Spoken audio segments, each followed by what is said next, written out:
individually have so much experience in this, so it'd be great if we could. Maybe there's something around clashing with other people's codes of practice, which aren't necessarily written down in a glossy. And I suppose I'm thinking about experience that we've had to do with maybe our press office or in the private office, you know, the kind of structures and procedures that they're working to that are sometimes at odds in terms of ministers have to clear something, it doesn't matter, it's not going anywhere until ministers have cleared this, whereas we're working to a slightly different agenda. And those are more unwritten? Well, they're not, I wouldn't say that they're official in a sort of published form, but they're official within the workings of our department, if you know what I mean. That's what the press office and the private office are working to. And in those sorts of discussions, what's the outcome of the discussions typically? When we say, well, the code requires this kind of behaviour, and they say, well, no, we've got these other sets of rules or principles. What's the outcome of that sort of clash of the codes? Compromise. And are there ways you think that the code of practice could support you more in that when those two things come together?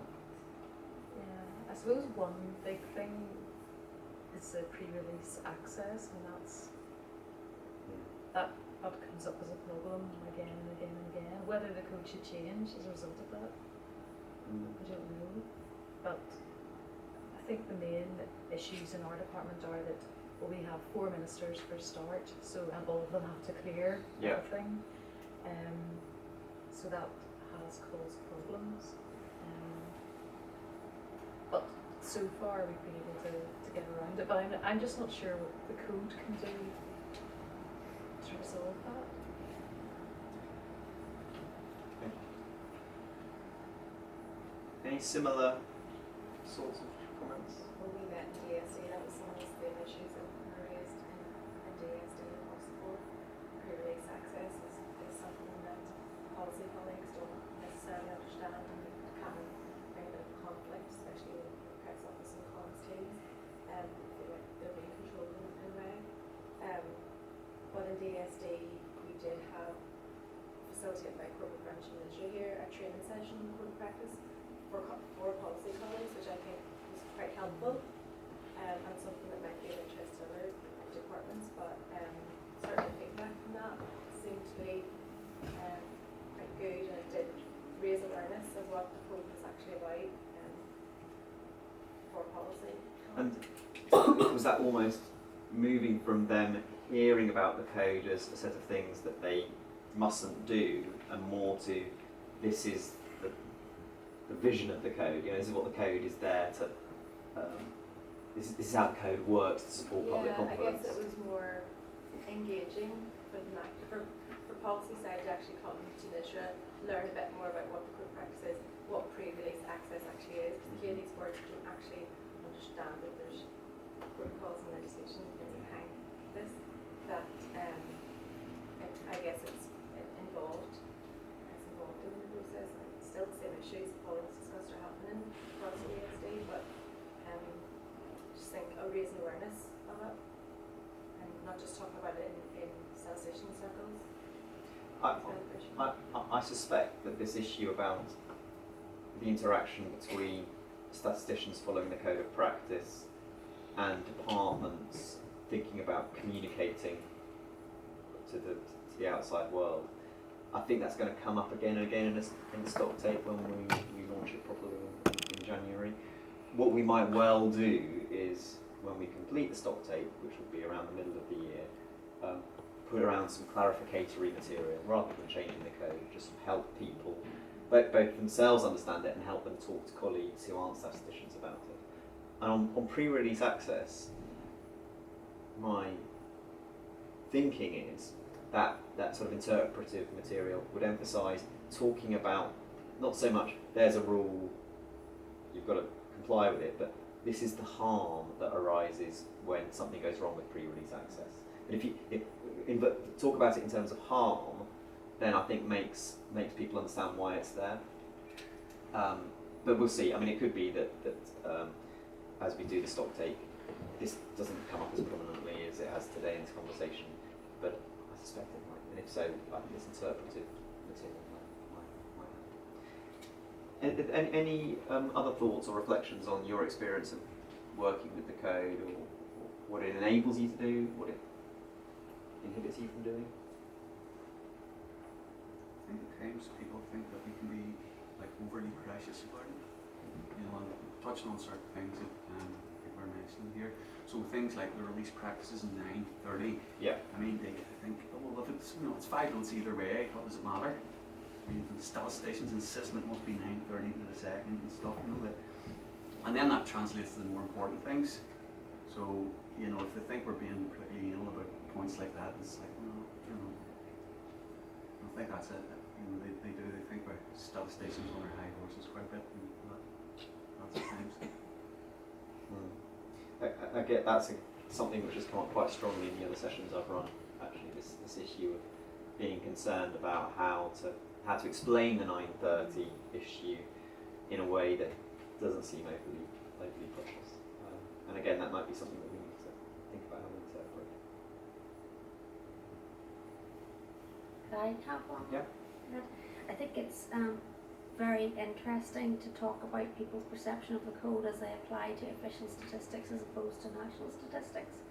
And I won't mention the department, although the person that dealt with it at the time is in the room. We had lawyers come I'll see if down. I can see somebody shifting uneasily in their seat. We had lawyers descending on us to interpret the code in the context of official statistics and what could and could not be reported to the authority in terms of a particular publication. And because it wasn't national statistics, which would have been clear-cut apparently, because it was an official statistics publication of sorts, the ultimate decision was, in the absence of clarity in the code, where we had talked to some of your guys, there wasn't clarity about this particular issue, that we had to say that we weren't going to report it as a breach, and that rankles with me to this day. How recently was this? We'll get them. I would say it's 3 years ago. Okay.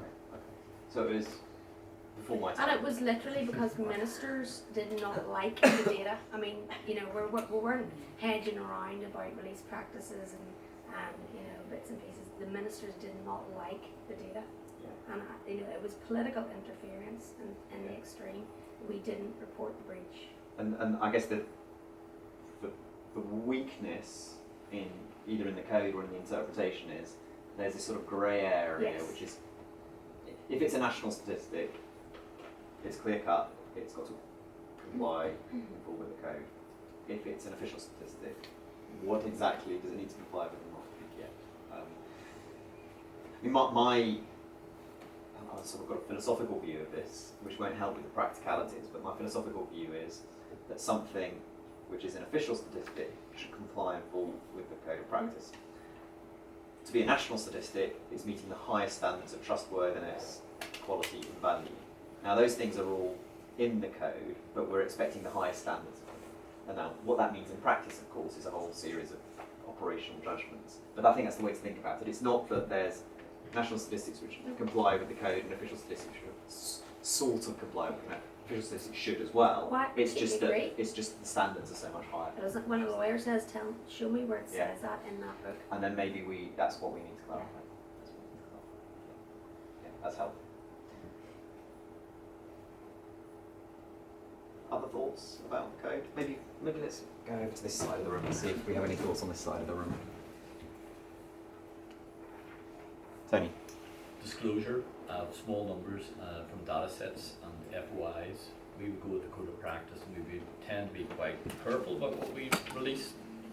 What we've had where FOIs come into the organisation, requiring you to provide all this information. We go back to the FOI unit and say we wouldn't normally release those small numbers, and we've gone through with Tracy's office in the past a whole debate about what to release and what not. And bottom line is they're forcing us to release to the FOI unit, and they decide what's released.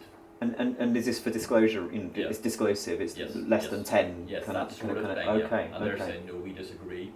Yeah. We make the final call. And it probably happens because our organisation's got the lawyer who used to head up the local ICO office here. So we have that difficulty. Yeah. That's a really interesting one. Again, it might be an area that we need to clarify the interpretation of. Yeah. I'm not sure if I've got any bright ideas on that actually, but we'll definitely want to factor that in. Other thoughts?